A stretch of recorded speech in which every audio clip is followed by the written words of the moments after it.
Você sabia que a primeira Páscoa teve início há aproximadamente 3.500 anos atrás? E que a Santa Ceia que existe hoje é uma continuação ressignificada da Páscoa? Sim, tudo isso é a mais pura realidade. Nós vamos entender e descobrir também como saímos da 10ª praga do Egito, passando pela crucificação e ressurreição de Cristo, até chegar aos dias de hoje com coelhos e ovos de chocolate.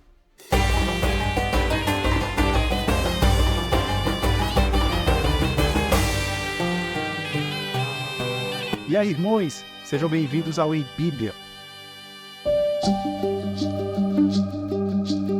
Acredito que você saiba que Jesus morreu justamente em uma Páscoa e sua morte ressignificou a primeira Páscoa, a Páscoa que aconteceu lá atrás, na libertação do povo de Deus da escravidão no Egito.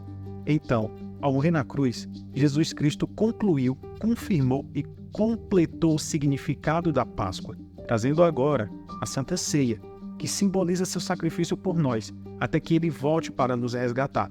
É um memorial da vitória sobre o pecado e a morte. E para esse canal, a nossa vitória é a sua inscrição. Com ela, você ajuda a palavra de Deus a se espalhar para cada tribo, nação, povo e língua. E vamos ao vídeo.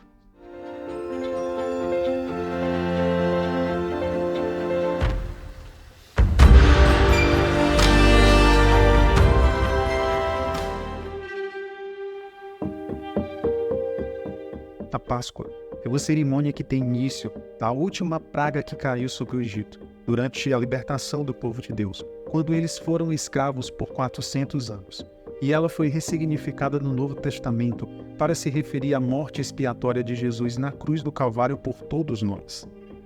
Saber sobre a Páscoa, apenas com a ótica de Cristo, é como assistir o final de um filme sem entender a trama. E saber apenas da Páscoa relacionada à libertação do povo no Egito é como assistir um filme inteiro e perder o final. Por isso, para entender completamente a Páscoa, precisamos voltar 4.000 anos atrás e chegar aos dias de Abraão. Vamos ver em Gênesis capítulo 15, versículo 5. Levando-o para fora da tenda, disse-lhe: olhe para o céu e conte as estrelas, se é que pode contá-las. E prosseguiu: assim será a sua descendência. Essa foi a promessa que Deus fez a Abraão. Em seguida, Deus profetiza o que iria acontecer com seu povo. Gênesis capítulo 15, verso 13 e 14. Então, o Senhor lhe disse: saiba que os seus descendentes serão estrangeiros numa terra que não lhes pertencerá, onde também serão escravizados e oprimidos por 400 anos. Mas eu castigarei a nação a quem servirão como escravos, e depois de tudo sairão com muitos bens. Abraão tem um filho chamado Isaque. Isaque tem Jacó. Jacó, que depois vem a se chamar Israel, tem José. E os irmãos de José armam uma cilada contra ele e o vendem como escravo para o Egito. Chegando ao Egito, José prosperou por onde passou. Prosperou na casa de Potifar e até mesmo na prisão. Sua reputação chegou aos ouvidos de Faraó, e José teve a oportunidade de interpretar um sonho para ele. O sonho se tratava sobre 7 anos em que o Egito passaria por grande abundância e 7 anos de muita escassez. Então, Faraó torna governador do Egito, e assim toda a família de José vai parar no Egito e ali se estabelece. Mas, depois de anos e gerações, os grandes feitos de José pelo Egito foram esquecidos, e seu povo crescia mais que os egípcios. Então se cumpre a profecia dada a Abraão, de que o povo se tornaria escravo em terra alheia. Temendo a força e o crescimento do povo hebreu, Faraó escraviza a todos. Então surge um homem muito famoso, chamado Moisés, que Deus levanta como libertador do povo das mãos impiedosas de Faraó. Mas Faraó não deixa o povo ir. Então Deus manda 10 pragas para que seu povo fosse liberto. Mas Faraó foi firme até a última, pois tinha o coração duro e impetuoso. A primeira praga foi o mar em sangue. A segunda praga foram as rãs. em seguida piolhos, moscas, morte dos animais, úlceras malignas, chuvas de pedras, gafanhotos, trevas sobre o Egito e, por último, a praga mais importante, a responsável pela fundação da Páscoa, a morte dos primogênitos. Deus dá uma série de ordens ao povo que parecem extremamente estranhas, mas o significado delas vai te surpreender.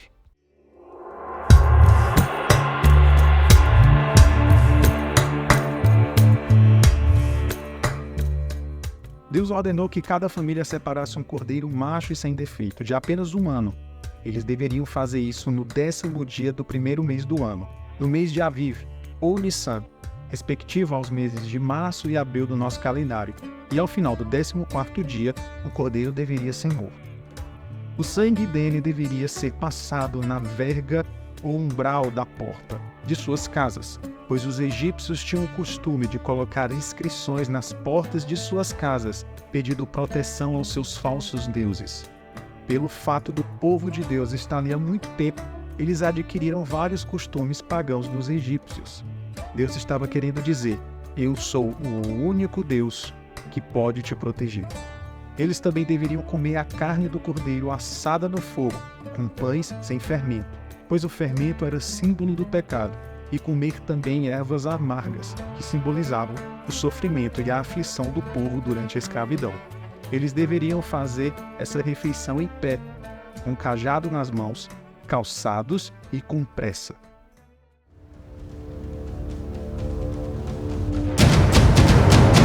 Agora, leia o versículo 13 do capítulo 12 do livro de Êxodo. O sangue será um sinal para indicar as casas em que vocês estiverem. Quando eu vir o sangue, passarei adiante. A praga de destruição não os atingirá quando eu ferir ao Egito. Então, naquela mesma noite, todos os primogênitos das casas do Egito que não tinham sangue nos umbrais morreram. Daí se origina a Páscoa, que significa passar por cima, que foi o que Deus fez, lembrando o seu povo da última praga e das mãos de Faraó. A partir daquele momento, o povo comemorou a Páscoa por gerações, e sempre olhando para o passado, relembrando a libertação do Egito e como Deus os guardou e os guiou, e também olhando para o futuro, aguardando a promessa do Cordeiro de Deus que tira o pecado do mundo.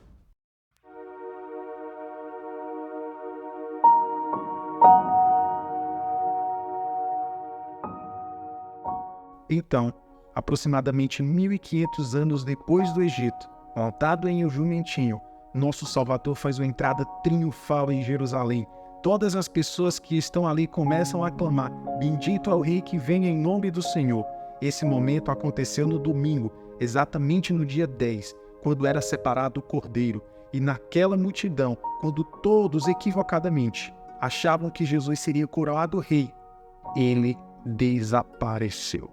Assim como o cordeiro era separado, Jesus separou-se da multidão. Ele sumiu da presença de todos. E na última ceia, ele se coloca como nosso cordeiro pascal, para no dia seguinte receber a culpa pelo nosso erro e pagar o preço dos nossos pecados. Cordeiro perfeito, sem mancha, sem mácula, sem culpa e inocente, morre. O justo morre para que o pecador viva.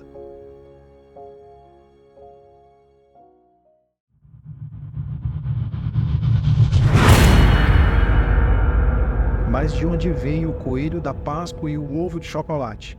Existem várias hipóteses. A mais conhecida é de uma tradição pagã asiática que tem ligação com a fertilidade e se perdeu ao longo dos anos. O fato é que o inimigo de Deus usa várias armas no conflito entre as forças do bem e do mal. E uma das suas principais armas é a distração. Fazer com que nós possamos esquecer das coisas importantes relacionadas a Deus. Trocar o verdadeiro significado daquilo que é santo para o que é profano. Não é pecado comer um ovo de chocolate nesse dia. O pecado é esquecer daquele que entregou a vida por cada um de nós.